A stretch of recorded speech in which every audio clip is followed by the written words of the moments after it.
Brevet de physique-chimie, session 2022 Polynésie, la plongée sous-marine, partie 1. Des bouteilles d'air comprimées pour respirer. Il est possible d'explorer les mers et les océans à condition de disposer d'un équipement particulier et de respecter des règles de sécurité. Pour respirer sous l'eau, un plongeur utilise une bouteille dans laquelle de l'air est comprimé. Donnez les noms des deux constituants majoritaire de l'air. Alors vous devez savoir que l'air est constitué majoritairement de diazote, de formule N2, et de dioxygène, de formule O2. Parmi les représentations au niveau microscopique ci-dessous, précisez celle qui correspond à la modélisation de l'air à l'état gazeux. Justifiez. Les ronds noirs et les ronds blancs représentent des atomes différents. Nous venons de voir que l'air était constitué majoritairement de deux gaz, à savoir le dioxygène et le diazote. Les représentations 4 et 3 ne représentent qu'un type de molécules. Elles sont donc à rejeter. Dans un gaz, les molécules sont dispersées, éloignées les unes des autres. La représentation 1 est donc à rejeter.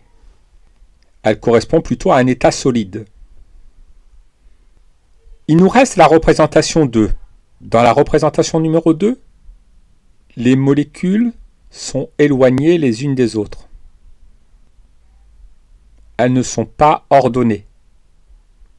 Il s'agit bien de la représentation d'un gaz. Dans cette représentation, nous avons bien deux types de molécules de représenter, les molécules en blanc et les molécules en noir. Sur un total de 10 molécules, il y a 2 molécules blanches qui sont représentées. Les molécules blanches représentent 20% du mélange. Cela correspond au dioxygène. En effet, l'air est constitué de 20% de dioxygène. Les molécules noires représentent 80% du mélange.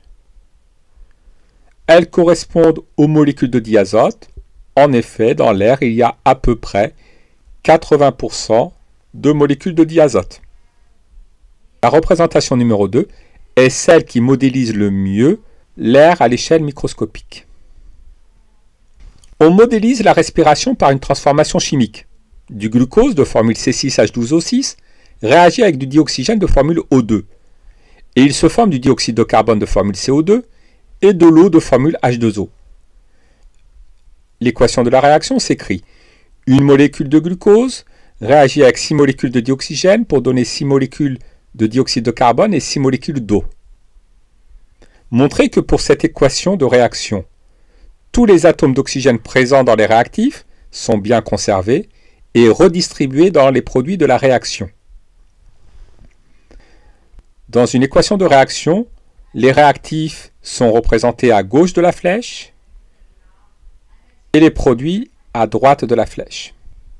Du côté des réactifs, dans la molécule de glucose C6H12O6, il y a 6 atomes d'oxygène. Dans la molécule de dioxygène O2, il y a 2 atomes d'oxygène. Or, il y a 6 molécules de dioxygène, donc il y a 6 fois 2 atomes d'oxygène. Ce qui nous fait un total de 6 plus 6 fois 2, 18 atomes d'oxygène du côté des réactifs. Du côté des produits, dans la molécule de dioxyde de carbone, il y a 2 atomes d'oxygène. Or, il y a 6 molécules de dioxyde de carbone. Il y a donc 6 fois 2, 12 atomes d'oxygène. Du côté des produits toujours, dans la molécule d'eau, il y a 1 atome d'oxygène. Or, il y a 6 molécules d'eau. Donc, il y a 6 fois 1, 6 atomes d'oxygène. Du côté des produits, il y a donc un total de 6 fois 2 plus 6, c'est-à-dire 12 plus 6, 18 atomes d'oxygène.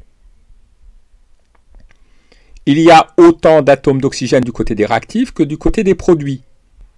Les atomes d'oxygène présents dans les réactifs sont donc bien conservés et redistribués dans les produits de la réaction. Pour faire réagir 18 g de glucose, il faut 19,2 g de dioxygène. On obtient alors 10,8 g d'eau et une masse petit m de dioxyde de carbone. Déterminez la masse m de dioxyde de carbone produite lors de la combustion de 18 g de glucose. Reprenons l'équation de la réaction. Du côté des réactifs, il y a 18 g de glucose, 19,2 g de dioxygène. Du côté des produits, il y a 10,8 g d'eau et une masse petit m de dioxyde de carbone. Or, au cours d'une transformation chimique, il y a conservation de la masse. La masse des réactifs est égale à la masse des produits. La masse des réactifs s'écrit 18 plus 19,2 g. La masse des produits s'écrit petit m plus 10,8 g. On en déduit que la masse de dioxyde de carbone, petit m, est égale à 18 plus 19,2 moins 10,8, ce qui correspond à une masse de 26,4 g. La masse de dioxyde de carbone produite lors de la combustion de 18 g de glucose est de 26,4 g.